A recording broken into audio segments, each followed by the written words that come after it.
Ang vampira ay nagsimula ng manakot habang sila Bjorn naman ay naghahanda na sa pag-atake nito. Binantayan na din muna ni Tarjin si Raven upang makapagpahinga sa ataking gagawin nito mamaya. Ang vampira ay mabilis ng kumilos para umatake. Si Hirukod ay ang unang inatake ng halimaw, ngunit kahit maliit ito ay hindi siya basta-basta nalalamangan ng kalaban. Si Hirukod ay may essence ng Ayantro, kaya naman gamit ang weight balance na abilidad nito, hindi siya basta napapatalsik kahit na siya ay maliit. Sinasangga lahat ni Hirukod ang atake, ngunit hindi man lang siya napapaatras ng vampira, at ito ay dahil sa may shock absorption ang kanyang essence. Ang dalawang barbarian ay nag-umpisa na ding kumilos para tumulong sa laban. Nakapwesto na para umatake si Einar, ngunit nagawa naman ng vampira na makaiwas. Si Bjorn naman ay inasahan na ito at inabangan ang kalaban, hinampas niya na din ito ng kanyang sandata, kaya naman napatalsik ito sa lakas. Si Bjorn naman ay nakaramdam ng sakit sa kanyang kamay, kung saan ditong parte niya din tinamaan ang vampira, napaisip din siya na ito daw pala ang abilidad na pain sharing ng kalaban. Nagugulat din siya dahil mukhang hindi man lang daw ininda ng vampira ang kanyang ginawa. Ang kalaban ay unti-unting nagiging ibon at biglang sumugod sa kanila. Sila Bjorn ay nahihirapan dahil sa tuloy-tuloy na pag-atake ng kanilang kalaban. Iniisip ni Bjorn na delikado daw ang mga tumatalsik na dugo ng kalaban. Sila Einar ay nagkaroon ng marka matapos matalsikan ng dugo. Ilang sandali pa siya ay natalsikan na din, iniisip niya din na sacrificial skill daw ang tawag sa kakayahan na ito ng kanilang kalaban. Ang sacrificial skill ay isang pampalakas na skill ng vampira, at ang immortal skill naman ng vampira ay may kakayahang makapag-heal ng sobrang bilis. At ang owner of blood na skill naman ng vampira ay may kakayahang maka-absorb ng skill ng kalaban niyang mahihigupan niya ng dugo. Magaling din ito sa dark magic, nagagawa nitong maging usok para makaiwas sa mga physical attack. Kaya din daw nitong maging ibon at pasabugin ang mga ito. Kaya din daw nitong makapagpalabas ng mga halimaw mula sa kanyang dugo. Ilang sandali pa si Hirukod ay tuluyan ng tumilapon. Napansin ito ni Einar, ngunit sinabi ni Bjorn na mag-focus lang daw ito. Nagawang masangga ni Bjorn ang atake, ngunit sobrang lakas daw talaga ng halimaw na ito. Iniisip ni Bjorn na 5 minuto na lang daw ang kailangan nila para makapaghanda si Raven. Si Hirukod ay hindi na kayang makalaban dahil sa pagtangke nito kanina sa karamihan ng atake ng vampira. Si Einar ay inutusan ni Bjorn na ipunta na lang daw si Hirukod sa ligtas na lugar. Habang umaatras sila Einar, si Bjorn naman ay patuloy na nagbabay time para sa gagawing atake ni Raven. Napangiti si Bjorn at iniisip na hindi niya kailangan ng sandata para makasurvive sa vampira. Siya ay biglang natamaan ng direkta ng vampira, ngunit habang umiinom ng potion, sinabi niya naman na ipagpatuloy lang daw nito ang pagsaksak sa kanya. Nagulat naman ang mga kasama ni Bjorn dahil sa ginagawa ng ating bida. Sinabi din ni Raven na nababaliw na daw si Bjorn. Dahil mukhang balak daw nito na uminom lamang ng healing potion habang inaatake siya ng vampira. Dahil sa pinapakita ng ating bida, hindi pa daw nakarinig si Raven ng ganitong klase ng adventure. Iniisip ni Raven na sobrang sakit na ng mga pinsalang natatanggap niya, kasabay pa nun ang sobrang sakit sa katawan habang umiinom ng healing potion. Habang sinasaksak siya ng vampira, patuloy naman umiinom lang si Bjorn ng mga potion. Dahil sa pinsalang natatanggap ni Bjorn, pwede daw itong mamatay at masiraan ng ulo dahil sa hindi maipaliwanag na sakit na nararamdaman nito. Habang naghahanda umatake ang vampira, nagawa naman ni Bjorn na masangga ito. Iniisip ni Raven na isang himala na lang daw na nagagawa pa ni Bjorn na makagalaw. Si Bjorn ay hindi daw nagagawang masangga ang lahat ng atake, ngunit nagagawa daw nitong masangga ang mga atake na puntirya ang kanyang vital points. Dahil sa eksenang ito naalala daw ni Raven ang nabasa niya noon tungkol sa mga barbarian. Ang mga barbarian daw ay hindi umaasa sa kanilang purong lakas, dahil umaasa daw ang mga ito sa tibay ng kanilang mentalidad. Sinabi ni Tarjin na delikado na daw dito. Kaya naman bakit hindi na lang daw sila tumakas? Sinabi naman ni Raven na baliw na daw si Tarjin, dahil sa kahit na saan daw ay wala na silang matatakbuhan. Iniisip din ni Raven na tanging pagpatay lang daw sa Guardian ang tanging daan palabas sa Rapture. Napapaisip si Raven kung ano daw ang kanyang ginagawa, habang ang isang barbarian ay ginagawa ang lahat ng kanyang makakaya para makasurvive sa lugar na ito. Sinabi niya din na katapusan na daw nilang lahat kapag namatay si Bjorn. Biglang natauhan si Raven at inutusan si Tarjin na puntahan si Hirukod upang palitan si Einar sa pwesto nito at makatulong sa laban. Si Raven ay may hinahanap sa dalang bag ni Tarjin. Kinuha nito ang essence ng corpse golem At iniisip na kailangan niyang gawin ang lahat upang makasurvive sa sitwasyon na ito. Habang pinagmamasdan ang laban, sinabi niyang ito daw ang pinakamagandang paraan na kanyang naiisip. Biglang gumamit ng magic si Raven na aim assist para kay Bjorn, at ang essence ay patungo na kay Bjorn na ikinagulat naman niya. Napansin ni Bjorn na ito daw ang essence ng corpse golem. Kaya naman matapos matanggap ang essence, biglang tumaas ang kanyang mga stats. At ang ating bida ay tuluyan ng nadagdagan ang kanyang lakas dahil sa natanggap na essence. Matapos matanggap ang essence ng corpse golem, nagtataka si Bjorn kung bakit hindi na tumagos ang matalas na kuko ng vampira. Nagtataka din ang ating bida kung tama daw ba ang kanyang iniisip na ibinigay ni Raven ang essence. Matapos muling makarecover biglang umatras si Bjorn. Ngunit mabilis pa din siyang sinusundan ng vampira para tapusin. Kahit na may essence na ng corpse golem si Bjorn, hindi pa din sila magkapantay ng lakas ng vampira. Siya ay nahihirapan na at wala nang mainom na potion. Ngunit biglang may ibinato na naman sa kanya, na isang advanced healing potion na nagagawang mapagaling agad ang buong katawan ni Bjorn. Si Raven ay ginagawa ang lahat ng kanyang maisipan para makasurvive. Ang vampira ay muli ng paatake.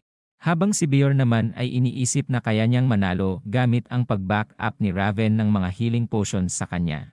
Ginamitan ni Bjorn ng tackle ang vampira, ngunit pinagtutusok naman siya nito. Si Bjorn ay nagsuka ng dugo mula sa natanggap niyang pinsala. Kaya naman natalsikan ng dugo ang pagmumuka ng kalaban. Dahil sa essence ng corpse golem naging acid na ang dugo ni Bjorn, kaya naman nagsimulang malusaw ang mukha ng vampira matapos nitong matalsikan ng dinuguan. Patuloy din siyang binabato ni Raven ng healing potion, kaya naman para na din daw siyang immortal. Dahil sa potion bumalik na naman ang lakas ni Bjorn. Ngunit sa lakas ng regeneration ng vampira, gumagaling na din ang natilsikan ng acid sa kanyang mukha. Muli nakaatake ang kalaban habang si Einar naman ay parating na sa laban. Ngunit hindi ito nakatama dahil sa kakayahan nitong maging usok. Nagulat ang vampira sa parating na atake, ngunit hindi ito tumama sa kanya, kaya naman si Bjorn ay nakatanggap ng malakas na counterpunch. Ang laban sa pagitan ng tatlo ay nagpatuloy.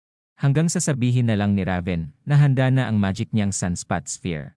Ang lantang gulay na si Bjorn ay biglang nabuhayan matapos marinig ang sinabi ni Raven. Ito ay kumilos na ng mabilis at binabalak itulak ng malakas ang vampira.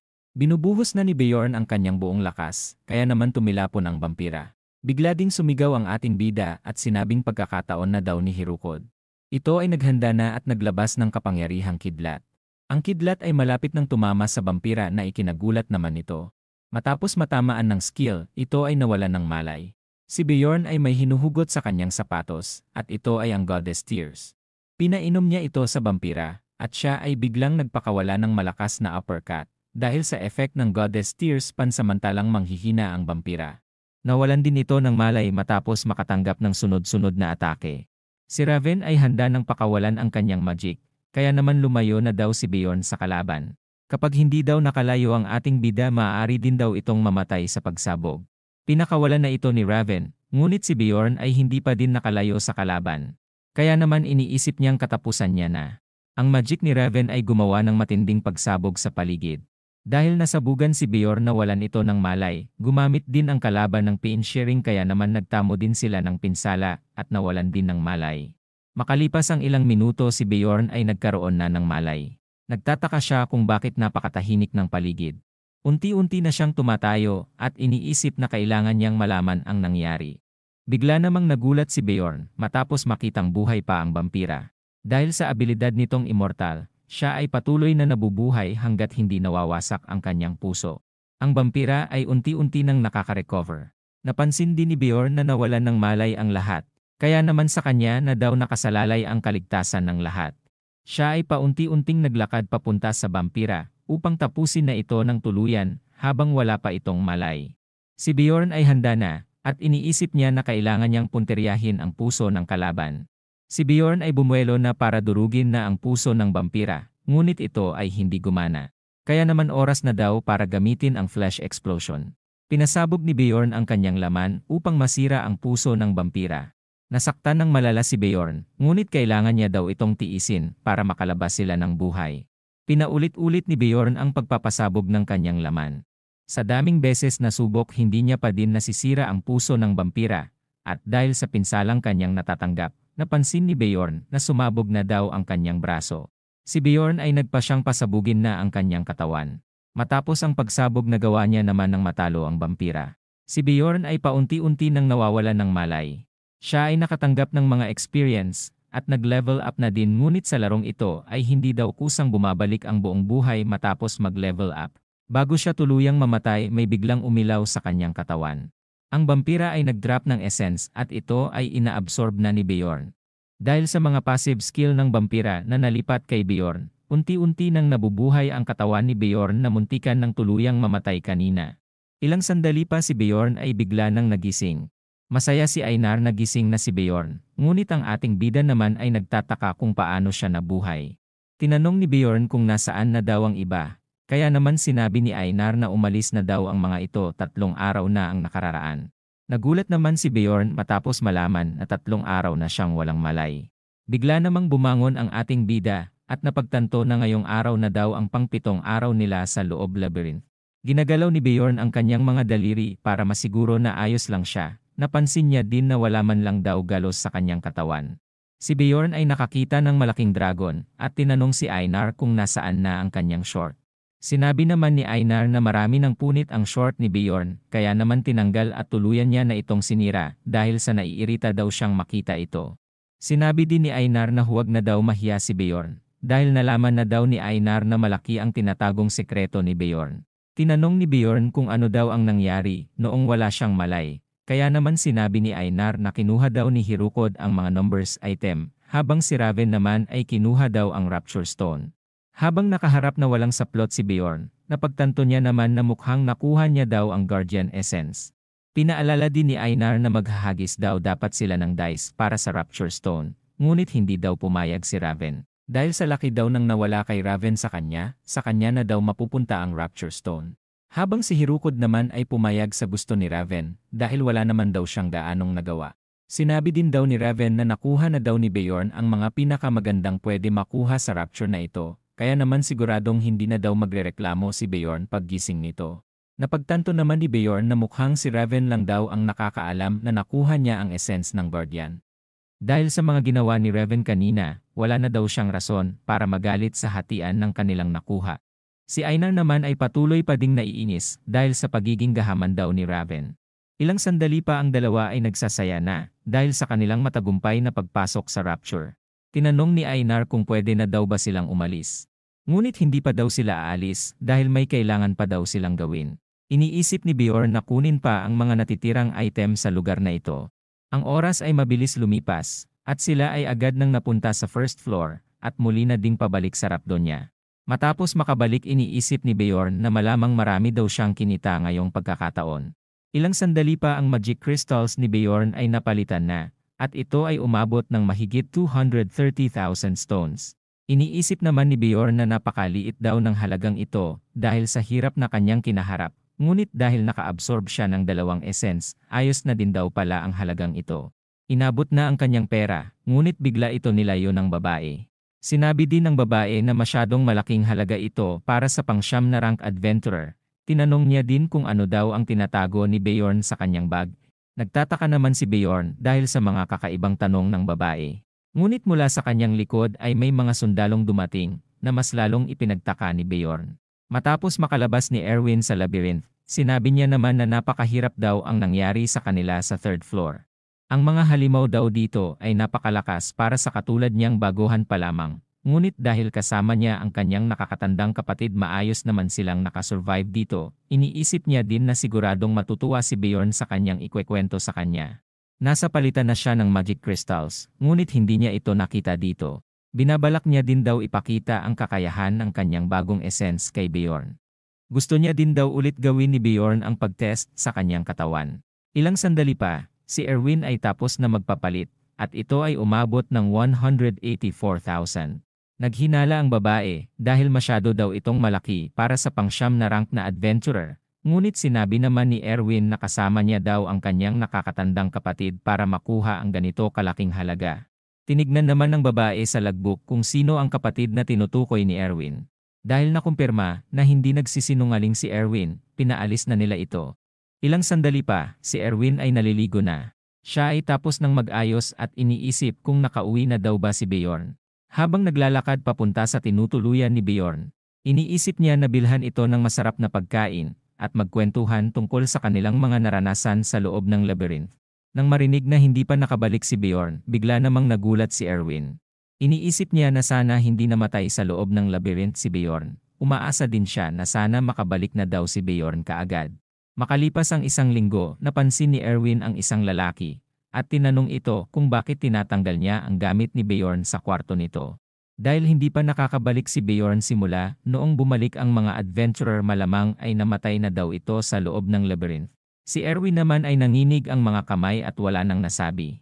Ilang sandali pa si Erwin ay sinundo na ng kanyang kapatid habang ito ay nagpapakabasa sa ulan. Nalaman na daw ni Teresa ang masamang balita, kaya naman niyaya niya nang umuwi si Erwin. Dahil sa halo ng galit at lungkot, si Erwin ay nangako kay Teresa na magpapalakas siya upang maprotektahan ang kanyang mga minamahal na tao. Isang linggo na ang nakalipas simula noong husgahan si Bjorn bilang isang plunderer.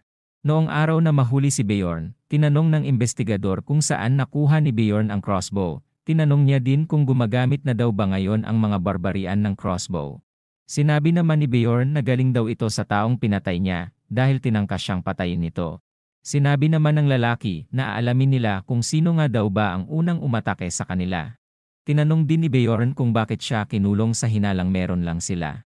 Iniisip ni Bjorn na may patakaran daw na kapag walang ebidensya, wala daw silang karapatan na tanungin tungkol sa mga bagay na dala nila pagbalik mula sa labyrinth. Sinabi naman ng lalaki na nagbago na daw ang patakaran dahil iniimbestigahan na daw nila ngayon ang mga kahina-hinalang pang-siyam na rank na adventurer para mabawasan daw ang mga plunderer. Muling tinanong ng lalaki kung saan daw nakuha ni Bjorn ang crossbow, ngunit sinagot niya lang din ulit ito na nanggaling ito sa mga taong gustong pupatay sa kanya. Kwento niya ang mga nangyari at hindi binanggit ang tungkol sa misteryosong babae. Nagtaka ang lalaki kung nasaan na daw ang peklat ng nasaksak niyang leeg. Ang peklat sa kanyang leeg ay nawala, kaya naman naisip niya na mukhang gumaling daw ito matapos niyang makuha ang essence ng vampira. Si Bjorn ay kwento ang mga nangyari sa Rapture. Tinanong ng lalaki na kung ano naman daw ang ginagawa ng isang advanced mutant na vampira sa first floor Rapture.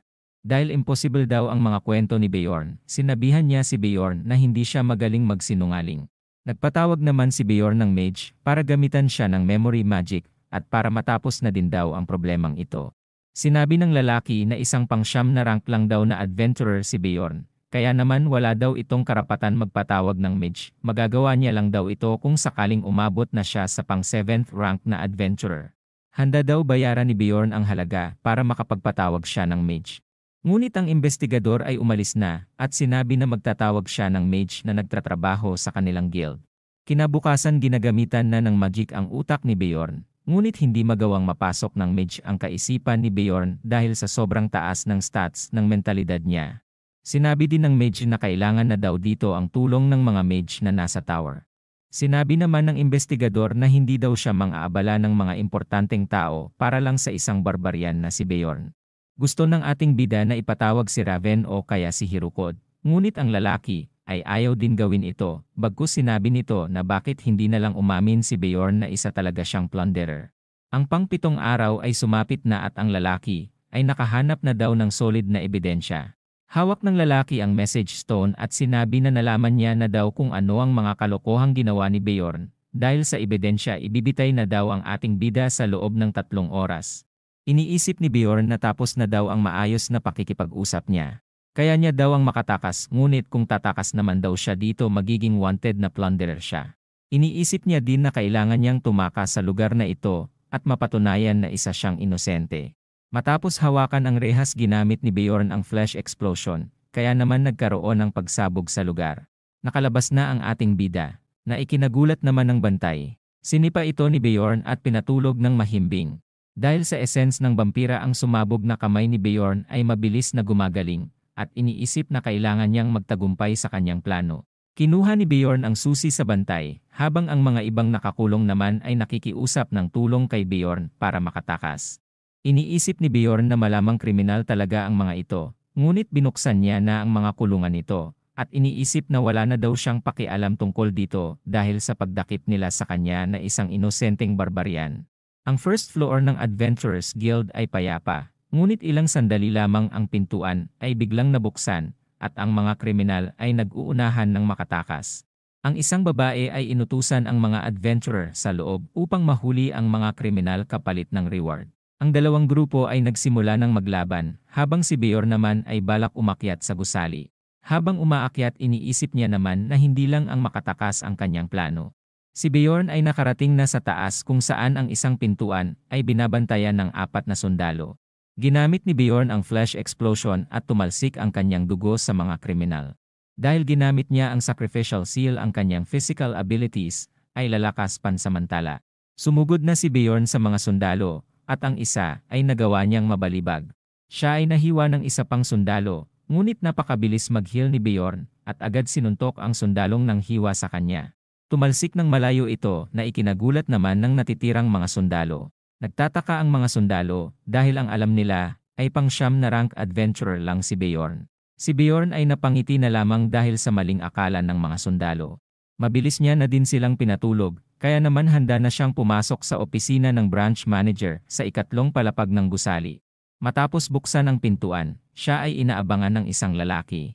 Napansin ito ni Beorn, ngunit siya ay nagawa pa din nitong mahiwa. Masaya naman ang lalaki sa kanyang nagawa. Ngunit nagulat siya sa tumalsik na acidic na dugo ni Beorn, kaya naman nagsisisigaw ito sa sakit. Si Beorn ay nagulat dahil sa isang babae na sumisigaw at kinakabahan. Ang branch manager ay sinabi na huwag daw gagalawin ang babae dahil anak daw ito ng district manager. Iniisip naman ni Beorn na nakuha niya na daw ang jackpot na hinihanap niya. Habang nagsasalita, may parating na atake sa kanya na nagawang makapagpatulog sa branch manager. Iniisip ni Beorn na mas pakikinabangan niya daw ang anak ng district manager na ito. Ang babae ay sinasabi na matagal ng plano ni Beorn na kidnapin siya, dahil sa ingay nito binusalan niya ang bibig nito. Ang mga sundalo ay dumating na, at sinabi naman ni Beorn na dalhin ang investigador na nag-imbestiga sa kanya, at kumuha ng mage na galing sa tower. Kung hindi ito gagawin ng mga sundalo, mamamatay daw ang babae. Kaya naman nabahala ang mga sundalo sa sinabi ni Beorn. Ilang sandali pa si Beorn ay pumunta sa balkonahe ng gusali. Siya ay bumuelo din at biglang sumigaw ng napakalakas, na nagawang mapansin siya ng mga dumadaan na tao sa Adventurers Guild. Ang mga tao ay nagtataka sa ginagawa ni Beorn. Kaya naman siya ay nagpakilala, at sinabi na isa daw siyang inosenteng barbarian. Ginawang i-frame up daw siya ng mga tao sa Adventurers Guild, ngunit ang totoo ay inosente daw talaga siya. Dahil sa laki ng ginawa niyang eksena, siguradong hindi daw nila mapagtatakpan ang kanyang ginawa. Ang eksena ay nalipat sa Magic Tower. Sinabi ng isang matanda na kailangan daw ng tulong ng branch manager dahil sa may baliw na kriminal daw ang gumagawa ng komosyon. Ang cute na si Raven naman ay nagtataka sa mga sinasabi ng matanda. Kaya naman sinabi pa nito ng mas detalyado ang mga nangyari kay Raven. Ilang sandali pa si Raven ay paalis na para pumunta sa komosyon na nagaganap. Si Beorn ay nanglaki ang mga mata dahil si Raven daw pala ang ipinadala nila. Pati si Raven ay nagulat sa kung ano ang ginagawa ni Beorn sa lugar na ito. Ang dalawa ay nagtatalo pa, ngunit sinabi ni Beorn na bilisan niya na lang daw gumamit ng memory magic sa kanya. Habang naiinis, pinipilit niya si Raven na gawin na ito. Sinabi ni Raven na tulungan daw siya nito sa pabor na gusto niyang gawin ni Beorn bago niya gawin ang gusto ng ating bida. Nangako naman si Beorn na gagawin niya ito kung kaya niya itong gawin. Dahil may kasunduan na sila, gumamit na ng memory magic si Raven sa kanya. Si Raven ay nagtataka dahil hindi daw gumagana ang kanyang memory magic kay Beorn. Ilang sandali pa ang investigador ay dumating na. Sinabi nito na nahuli na daw nila ang lahat ng nakatakas na kriminal. Ngunit nang mapansin niya si Beorn, sinabi niya na ito daw ang dahilan ng lahat ng kaguluhan. Sinabi din ng branch manager na sinabi ng barbarian na binalak daw i-frame up ang barbarian. Tinanong niya din kung ano daw ang ebidensya ng investigador para husgahan si Beorn. Sinabi naman nito na imposibleng i-frame up niya ito dahil sa dala nitong sobrang daming magic crystals at mga gamit mula sa ibang adventurer. Nakakuha din daw siya ng solid na ebidensya sa grupo ng Crystal Union matapos nilang hanapin ang may-ari ng message stone. Sinabi naman ni Beorn na hindi solid ang ebidensya nito dahil hindi niya daw ginamitan ng memory magic ang taong nagbigay sa kanya ng impormasyon. Ang investigador naman ay pinipilit na nagsisinungaling daw si Beorn dahil sa mga imposibleng kwento nito. Sigurado daw siyang nagsisinungaling ito dahil alam daw ni Beorn na hindi gagana ang memory magic sa kanya. Iniisip nito na katapusan at walang takas na daw si Beorn. Ngunit si Raven naman ay nagsalita at sinabi na totoo daw ang mga kwento ni Beorn sa investigador. Nagtaka ang dalawa sa sinabi ni Raven. Kaya naman sinabi niyang kasama niya si Bjorn nang mangyari ang mga kwento ni Bjorn. Sinabi ng investigador na kahit magkakilala sila, dapat huwag daw magsinungaling si Raven para ipagtanggol si Bjorn. Sinabi naman ni Raven na hindi daw ba talaga naniniwala ang lalaki sa kanya. Sinabi niya din na mukhang minamaliit daw nito ang mga mage na katulad niya. Ang lalaki naman ay biglang humingi ng tawad sa kanyang panghihinala kay Raven.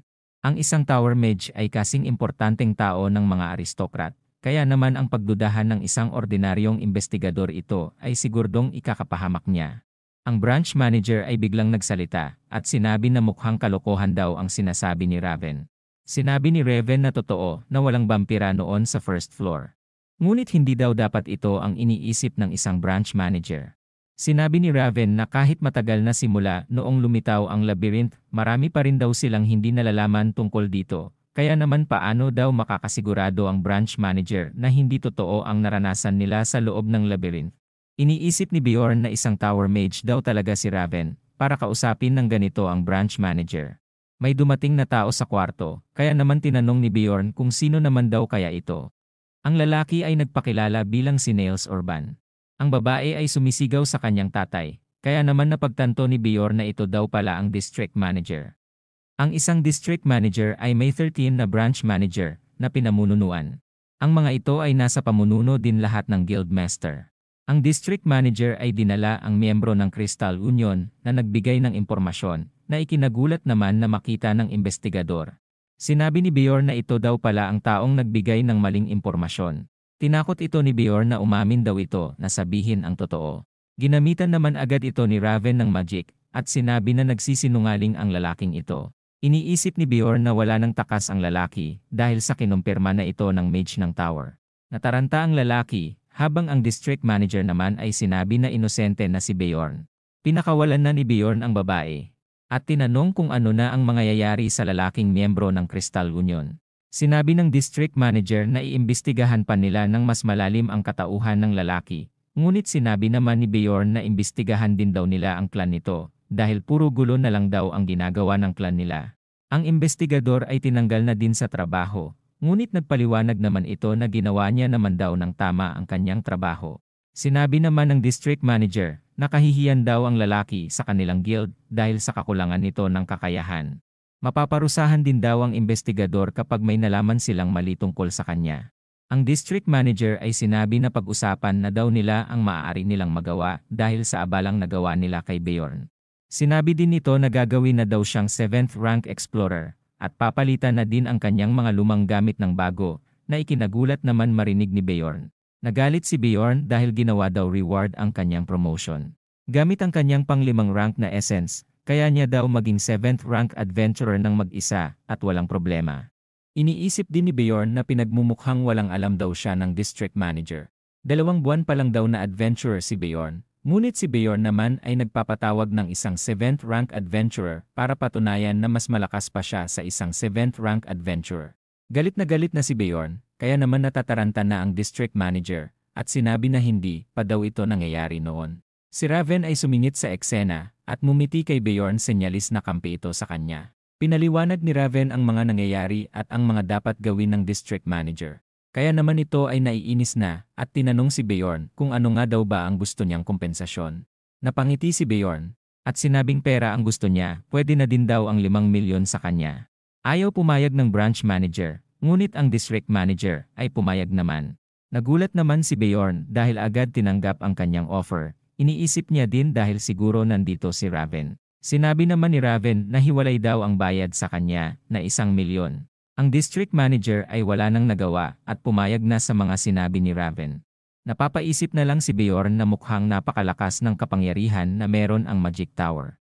Ilang sandali pa sa Magic Tower, ang dalawa ay nakarating na sa laboratorio ni Raven.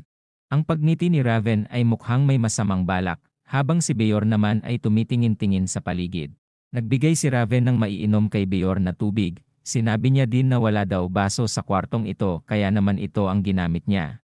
Tinanong ni Bjorn kung anong kailangan ni Raven sa kanya. Sinabi naman nito na nandito daw si Bjorn dahil sa pangako nito kanina.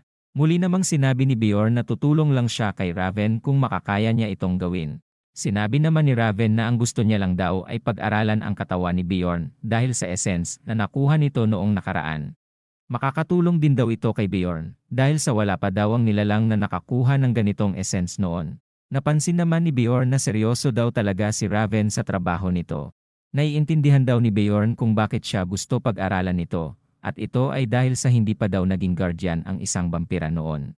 Hindi na daw masamang offer ito kay Bjorn. Napagtanto naman ni Bjorn na ito daw pala ang plano ni Raven noong nagpirmahan sila ng kontrata kanina. Sinabi ni Raven na huwag ipagkakalat ng district manager na may nakuhang essence ng vampira si Bjorn para mapirmahan niya ang kanilang kasunduan. Sinabi ni Raven na kailangang pumunta dito ni Bjorn ng isang beses sa isang linggo para tulungan siya ng 3 oras sa kanyang research. Gagawin din daw nila ito ng 6 na buwan.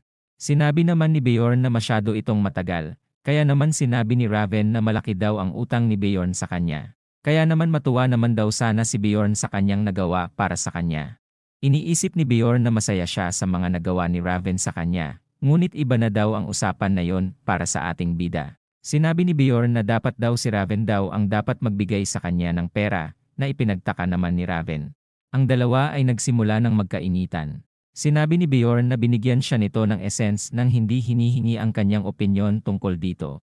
Sinabi naman ni Raven na hindi daw ito issue dahil binigay daw ito ng libre kay Bjorn.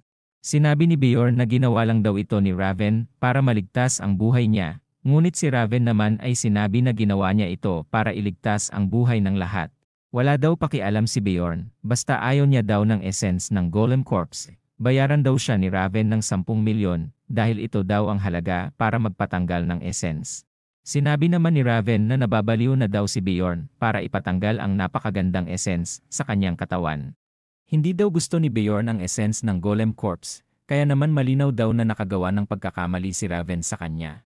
Sa sobrang ganda ng essence at rare ng essence na ito, sinabi ni Raven na dapat si Bjorn ang magbayad sa kanya. Hindi daw nararamdaman ni Raven ang pakiramdam niya. Kaya naman magtanong na lang daw si Raven ng ibang adventurer para magkaalaman silang dalawa kung sino ang tama. Sinabi naman ni Raven na maghintay lang daw ang ating bida dahil may kilala daw siyang adventurer na pwede niyang tawagan. Si Raven ay pinindot ang umiilaw na bola. Ilang sandali pa nagpakilala si Raven kay Patsran. Nagtaka naman si Patsran kung bakit napatawag si Raven sa kanya. Tinanong niya ito kung binigyan siya ng ibang tao ng essence na hindi niya gusto nang hindi nagpapaalam ano daw ang mararamdaman nito. Hindi alam ni Patsran kung bakit siya tinatanong ni Raven ng ganito. Ilang sandali pa, si Patsran ay nakaisip na ng sagot at sinabi na magagalit siya kapag may gumawa nito sa kanya. Nagtaka si Raven kung bakit magagalit ito, kaya naman sinabi niya na magagalit pa din daw ba ito kung sobrang rare ng essence na ibinigay sa kanya.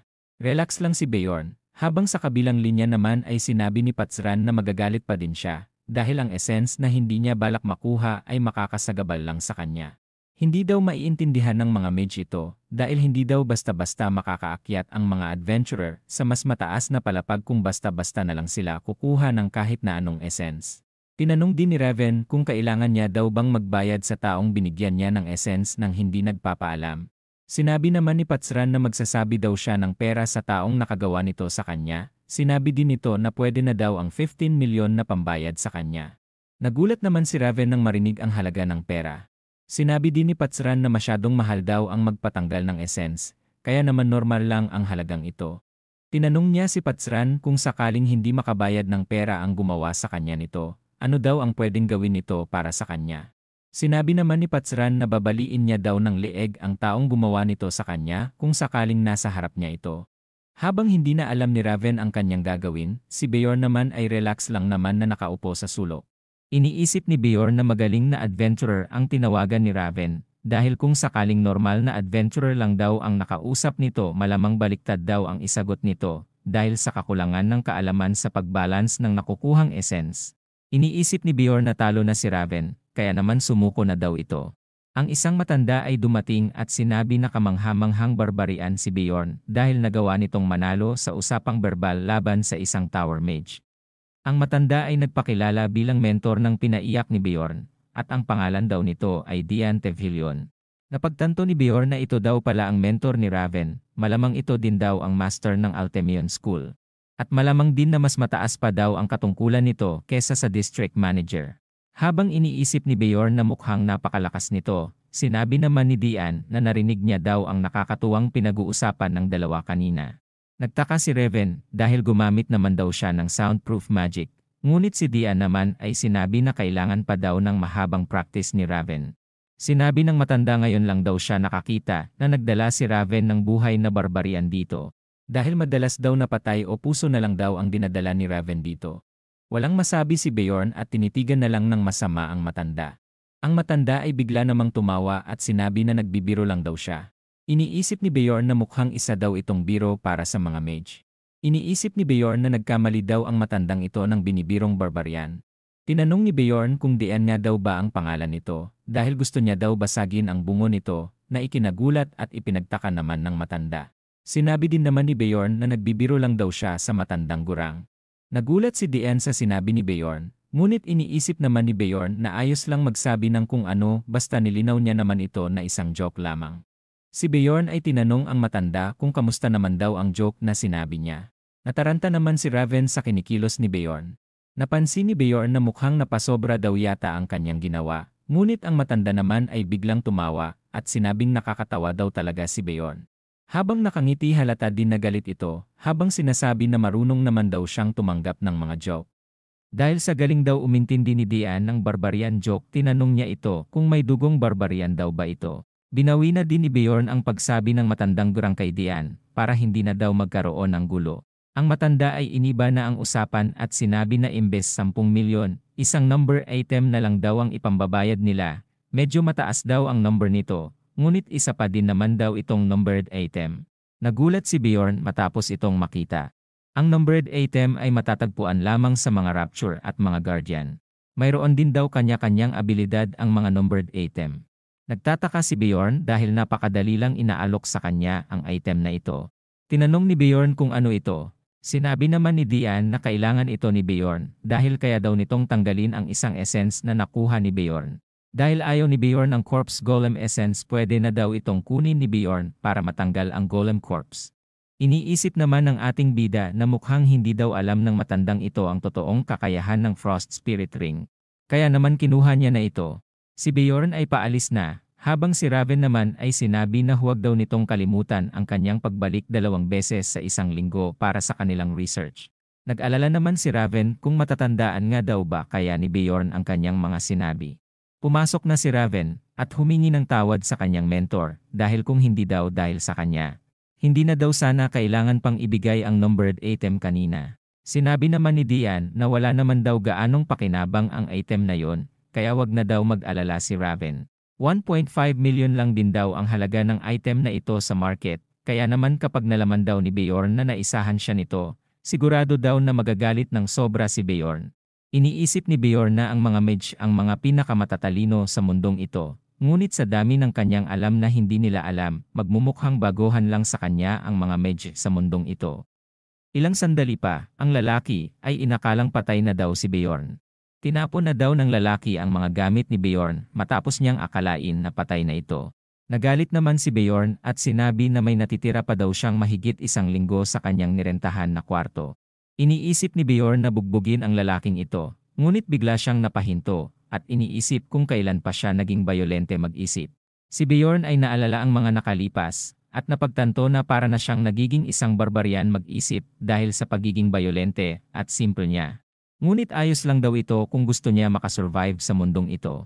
Humingi siya ng 30,000 sa lalaki upang mapatawad daw siya ni Bjorn sa ginawa nitong pagtapon sa kanyang mga gamit. Ang lalaki ay nadulas at nasabi na masyadong mahal ang 30,000 para sa binenta niyang ilang gamit ni Bjorn. Napagtanto ng lalaki ang kanyang pagkakamali, kaya naman sinamantala ito ni Bjorn para masingilin palalo ang lalaki.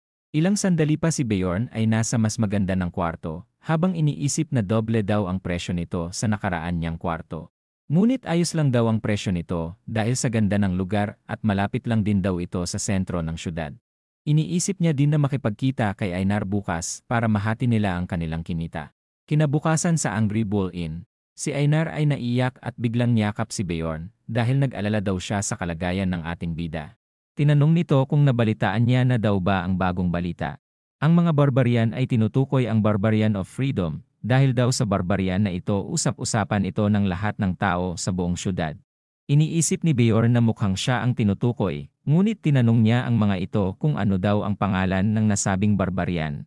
Sinabi naman nito na wala daw ang nakakaalam ng pangalan ng lalaking ito, kaya naman naisip ni Beorn na mukhang nakagawa ng paraan ang guild upang hindi siya makilala ng mga tao. Ang mga barbarian ay proud pa din, dahil madami daw pinabagsak ng mga tao ang barbarian na ito para lang malinis ang kanyang pangalan sa maling hindi niya nagawa. Habang masaya ang lahat, iniisip naman ni Beorn na sana walang mangyaring hindi maganda dahil sa kanyang nagawa. Ilang sandali pa, si Beorn at Einar ay nalipat na sa ibang lugar na tinatawag na Kumelbe. Ang lugar daw na ito ay binubuo ng 4 na distrito. Ilang sandali pa, si Beorn ay binigay na ang hati ni Einar sa kanilang kinita. Habang nagpapasalamat may napansin naman siyang mukhang masarap na pagkain, kaya naman gusto niya din daw ng ganito. Ilang sandali pa sila ay kumakain na. Sinabi din ni Einar na mabibili niya na daw lahat ng gusto niyang kainin dahil sa perang meron siya. Nagpasalamat din siya kay Beorn dahil sa hindi daw nagbago ang pagtrato nito sa kanya, na ipinagtataka naman marinig ni Beorn. Ang ibang barbarian ay iniiwasan na daw siya, at dahil daw siguro ito sa hindi na siya mukhang barbarian warrior. Nagkaroon na din daw siya ng taong laging sunod ng sunod sa kanya dahil sa kanyang itsura, kaya naman sumasakit daw ang kanyang ulo kapag nangyayari ito. Tinanong niya si Beorn kung naging pangit na daw ba siya. Nagtataka naman siya sa sinasabi ni Einar. Sinabi din ni Einar na hindi na daw siya sasama sa loob ng labyrinth kasama si Beorn, na mas lalong ipinagtaka naman ng ating bida. Makalipas ang ilang araw, si Einar ay tuluyan nang umalis sa grupo ni Beorn. At ang totoong rason ng kanyang pag-alis ay ang kanyang pagsasanay daw ng kanyang swordsmanship. Ang isang elder ay nakitaan daw ng potensyal si Einar, kaya naman gusto itong sanay ng nasabing elder. Sinabi naman ni Beorn na isang araw lang naman daw ang inaabot ng mga adventurer mula sa labas ng labyrinth, kaya naman pwede pa daw siyang samahan ni Einar sa labyrinth. Gusto itong gawin ni Einar, ngunit hindi daw siya pwedeng makaalis sa loob ng shrine dahil sa espesyal na training na ipapagawa sa kanya. Si Beorn naman ay mukhang alam na daw ang special training na tinutukoy ni Einar. Magandang oportunidad din daw ito para kay Einar. Nangako si Einar kay Beorn na kapag nakabalik na siya magiging mas malakas na siya at hindi na daw magiging pabigat kay Beorn. Habang umiinom, iniisip niya na wala na siyang magagawa sa desisyon ni Einar. Dahil sa pagkatalo sa babaeng plunderer nasaktan ang pride ni Einar bilang warrior, pati noong rapture ay wala din itong magawa kundi manood, sigurado daw na masakit ito para kay Einar. Kaya naman ito daw siguro ang mga dahilan kung bakit nakapagdesisyon si Einar na dumaan sa espesyal na pagsasanay.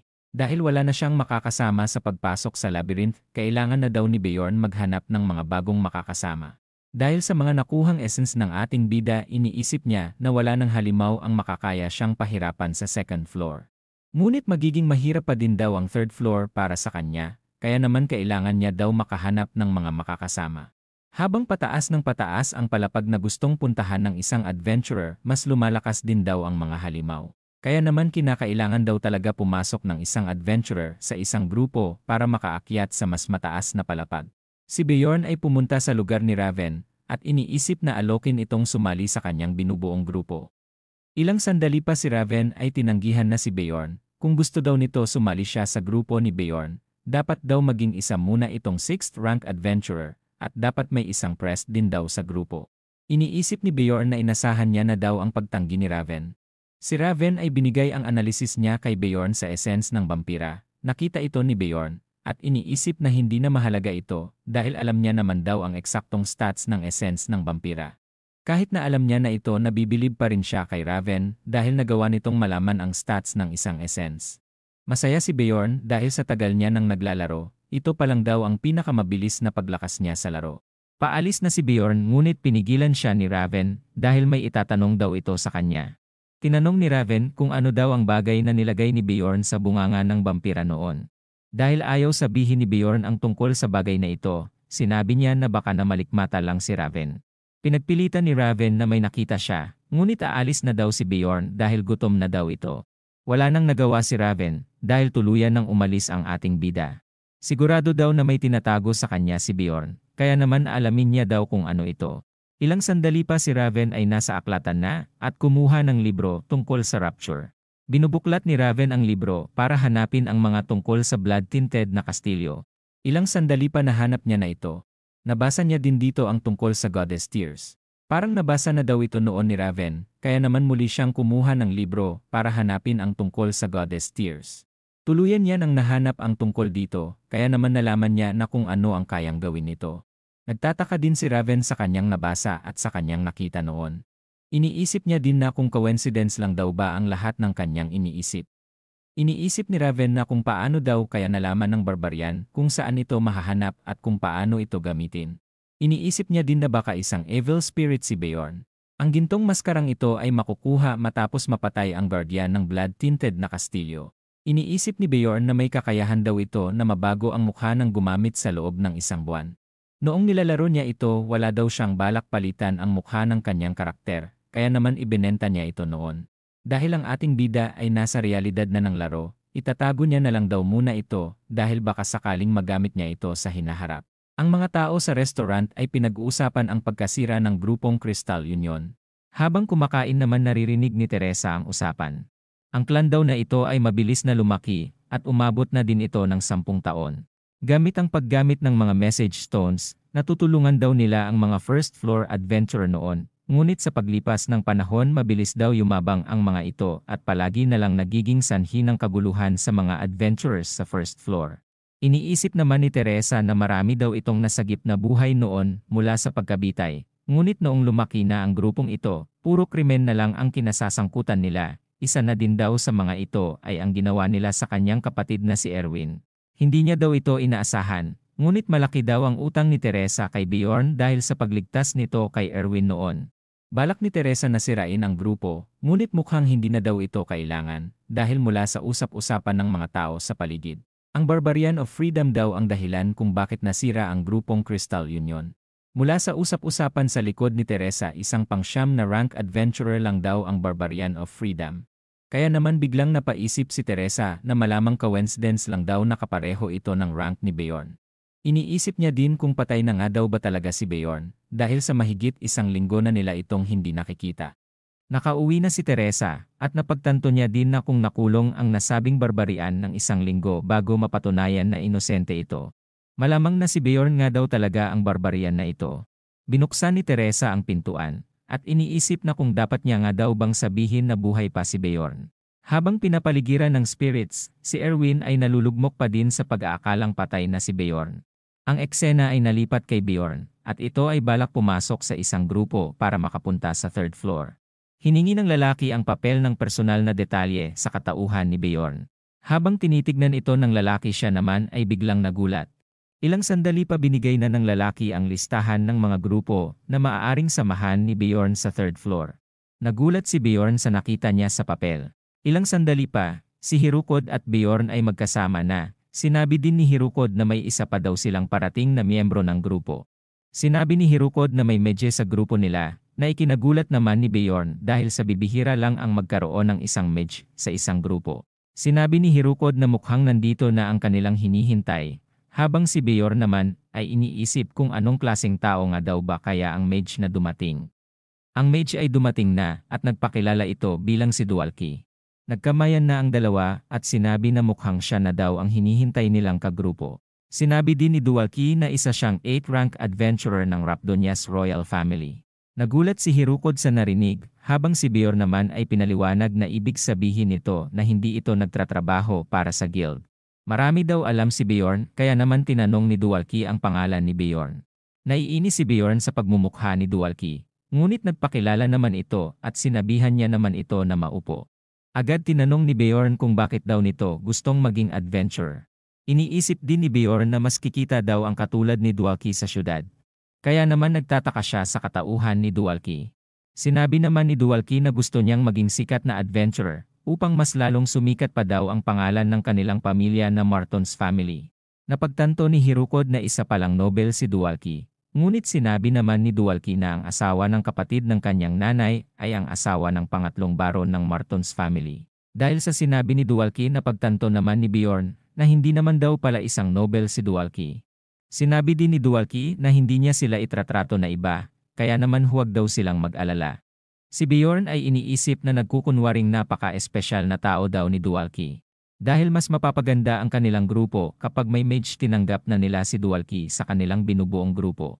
Matapos ang pagsali ni Dualki sa grupo, dumami bigla ang dumating na aplikasyon sa kanila para sumali. Kaya naman nagkikita sila ni Hirukod 2 beses sa isang linggo para tignan ang mga aplikasyon ng mga adventurer.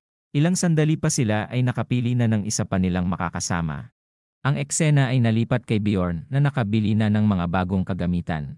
Siya ay dumaan sa librarian at pinagyabang ang kanyang bagong armor at panangga na gawa daw sa litinum na materyal.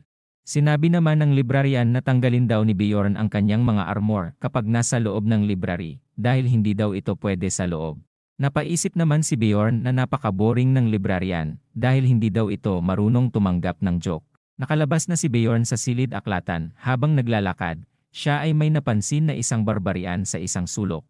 Napansin niya na wala itong sandata, ngunit iniisip ni Bjorn na lagi daw dapat dala ng isang barbarian ang kanyang sandata. Dahil sa pangalawang buhay na daw ng mga tunay na barbarian ang kanilang sandata.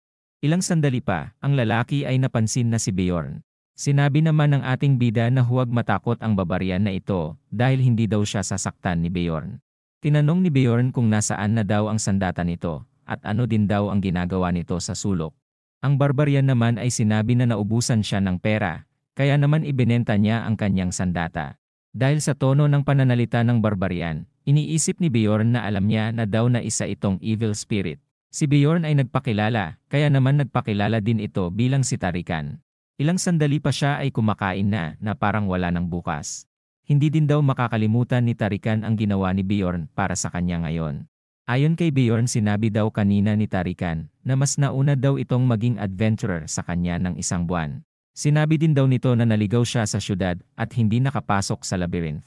Ngunit ang hinala naman ni Bjorn ay natakot ito dahil sa mga halimaw na nasa loob ng labyrinth. Iniisip din ni Bjorn na tumakas daw ito sa grupo bago pa ito makapasok sa portal. Malamang binalak daw nitong maghanap ng trabaho sa syudad, ngunit hindi siya pinalad dahil sa isa siyang barbarian. Iniisip ni Bjorn na kung player ito na katulad niyang nakarating sa final boss room, dapat alam daw nito na hindi siya pwedeng makahanap ng trabaho sa syudad. Dahil sa hina ng diskarte nito, iniisip ni Bjorn na mukhang mahina maglaro ng game si Tarikan. Tinanong ni Bjorn kung anong ginawa nito noong nakaraang nagbukas ang labyrinth. Sinabi naman ni Tarikan na hindi daw siya pumasok sa labyrinth ngayong buwan. Pinagalitan naman siya ni Bjorn dahil sa hindi pagpasok nito sa labyrinth para kumita ng pera. Sinabi naman ni Tarikan na hindi daw siya pumasok dahil wala daw siyang sandata. Nadidismaya si Bjorn at iniisip na kung isang baliw daw ba ang lalaking ito. Dahil sa sinapit ni Tarikan, iniisip ni Bjorn na malamang pareho daw sila nito ng sinapit kung hindi siya pumasok noon sa labyrinth. Si Tarikan ay sinabi na huwag na daw siyang kaawaan ni Bjorn dahil kahit hindi daw halata sa kanya, marami daw siyang alam tungkol sa labyrinth. Kaya naman maganda daw kung magiging magkasama sila ni Bjorn. Ngunit si Bjorn ay tumangging makasama si Tarikan. Sinabi ni Bjorn na tutulungan niya na lang daw si Tarikan sa ibang paraan. Binigyan niya si Tarikan ng 150,000 stones at sinabing bumili ito ng sandata at pumasok sa labyrinth sa susunod. Tinanggap ni Tarikan ang pera at sinabi babayaran niya daw sa susunod si Bjorn. Si Bjorn naman ay pinaalis na si Tarikan dahil gusto niya daw matahimik at makapagpahinga. Paalis na si Tarikan at nagpasalamat din ito at sinabi na magkita na lang daw sila ni Bjorn sa susunod. Si Bjorn ay pinayuhan si Tarikan na pumasok ito sa labyrinth upang magpayaman. Sa oras na mayaman na daw ito, huwag na siyang hanapin nito para ibalik ang pera sa kanya. Nagulat si Tarikan sa sinabi ni Bjorn, ngunit pumayag naman ito. Si Bjorn ay nakauwi na sa kanyang tinutuluyan. Iniisip niya din na ito lang daw ang maitutulong niya kay Tarikan, kaya naman makasurvive daw sana ito bilang isang barbarian sa loob ng game. Sumapit na ang araw sa pagbukas ng labyrinth at nakapasok na din si Bjorn dito. Si Dualki naman ay hindi makapaniwala na nasa loob na siya ng labyrinth. Iniisip naman ni Bjorn na mukhang tungaw daw si Dualki dahil sa pinapakita nitong pagkilos. Ang iba pang nakasama sa grupo nila ay si Brown Rothmiller na isang 7th rank adventurer at may 8 taon ng experience bilang adventurer. Si Rothmiller ay ang navigator ng kanilang grupo at ang pinaka-normal daw sa kanilang grupo. Nasa grupo din si Hirukod at ang ating bida na si Bjorn. Ang huli sa lahat ay si Misha Karlstein, na may 5 taon ng experience bilang adventurer. Tinawag ni Hirukod ito na isang prinsesa, ngunit hindi niya ito nagustuhan at siya ay nainis kay Hirukod. Ayon kay Bjorn, sinabi daw ni Misha noong interview na isa itong prinsesa sa kung saan, ngunit hindi na daw ito maalala ni Bjorn kung saan. Si Rottmiller ay sinabing magpatuloy na sila, kaya naman ang grupo ay nagpatuloy na at handa nang gawin ang una nilang paglalakbay bilang isang grupo.